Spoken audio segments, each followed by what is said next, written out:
born in Clifton, New Jersey, which was not at that time a federal offense. Is there anyone here from Clifton? Oh, good, we can all relax now. Now, I'd like to begin by saying that my parents were too poor to afford me a childhood in Clifton. But the fact is, you know, that no one is allowed to be really too poor in Clifton, because once you fall below a certain level, they exile you to Passaic.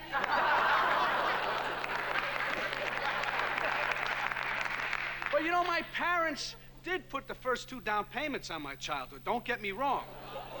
But they did also return me to the hospital as defective. But like everyone else, I grew up in large part thanks to my mother. If she were only here today, I'd say, "Hey, Mom, what are you doing here? You've been dead for 9 years." You're not even funny, dude. But seriously, you should have seen my mother. Oh, she was my wonderful. God. Blonde, beautiful, intelligent, alcoholic. We used to drink milk together after school. Mine was homogenized. Hers was loaded. Once they picked her up for speeding. They clocked her doing 50. All right, but in our garage?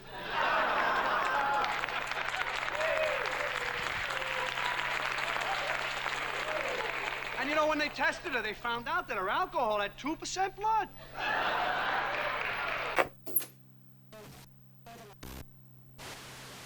Today I would like to reenact what I like to call what happens when life isn't a complete cunt.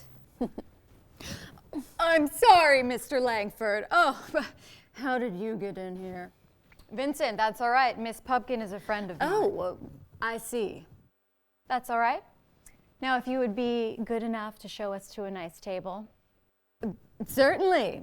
Right this way. Ah, here you are. Enjoy your lunch. You look tired, Jerry. It shows, does it? It's all these problems with the show and this custody suit. Yeah, I was sorry when I read about that. Charlene? She never should have gotten custody of the kids.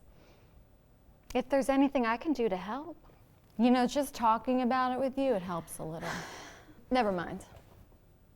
You were saying? Well,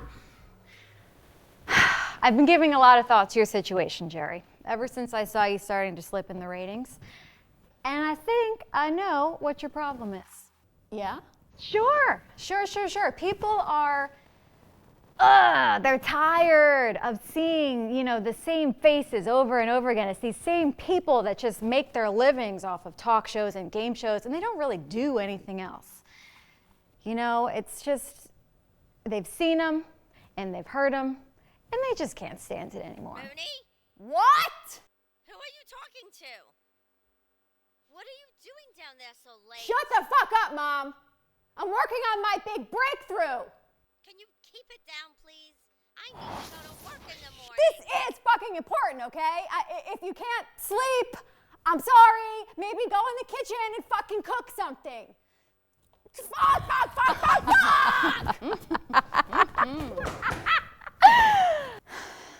You see what I mean?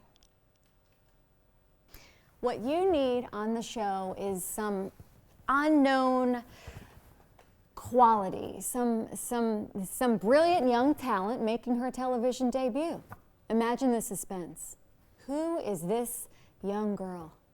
How will she do with the eyes of America on her?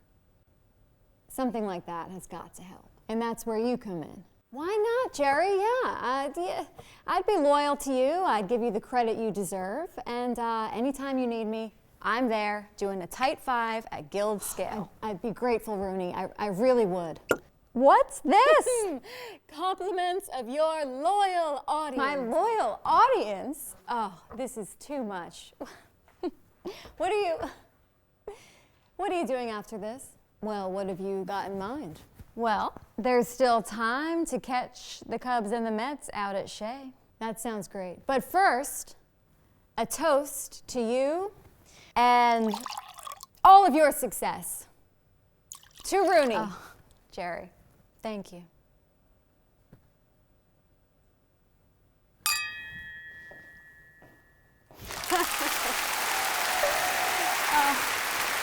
Thank you. Thank you.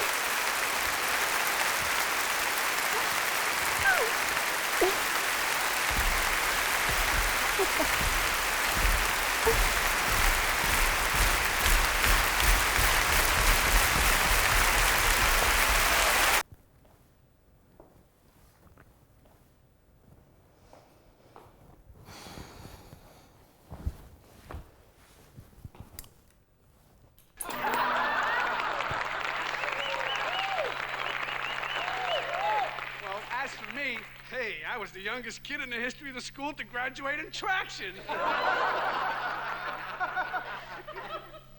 But, you know, my only real interest right from the beginning was show business. Even as a young man, I began at the very top, collecting autographs. Now,